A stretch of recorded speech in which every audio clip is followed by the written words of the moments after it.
મેઘરજ તાલુકા ફેર price shop association દ્વારા પડતર માંગણીઓ માટે મામલતદારને આવેદનપત્ર અપાયું। મેઘરજ તાલુકા ફેર પ્રાઇઝ શોપ એસોસિએશન દ્વારા પોતાની જૂની અને ગંભીર પડતર માંગણીઓને લઈ આજરોજ મામલતદારને આવેદનપત્ર પાઠવવામાં આવ્યું હતું। આવેદનમાં કમિશનના દરમાં વધારો, ઈ પ્રોફાઇલમાં તકેદારી સહાયકનો ઉમેરો કરવામાં આવ્યો છે, સિંગલ ફિંગર પ્રિન્ટ દ્વારા બે બિલ બનાવવાની સુવિધા, સમિતિના સભ્યના 80% બાયોમેટ્રિક વેરિફિકેશન અંગેના પરિપત્ર રદ કરવા, સમયસર કમિશનની ચૂકવણી અને ટેકનિકલ તથા વહીવટી પ્રશ્નોના નિરાકરણ જેવી મુખ્ય માંગણીઓ ઉઠાવવામાં આવી હતી।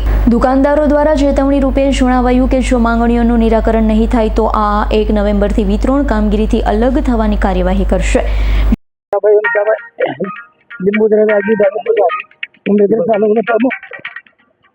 પ્રમુખ છું અને મેં આજે આવેદનપત્ર આપ્યું છે એટલા માટે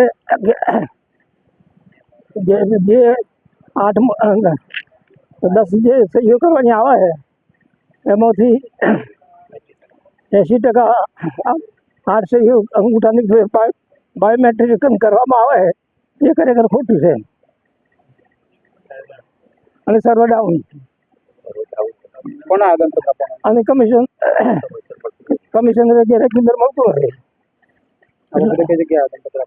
એના માટે મેં આવેદનપત્ર આપ્યું છે। જયદીપ ભાટિયાનો રિપોર્ટ, S9 ન્યૂઝ, અરવલ્લી। અમારી તમામ માહિતીથી અપડેટ રહેવા માટે જોડાયેલા રહો S9 ન્યૂઝ સાથે।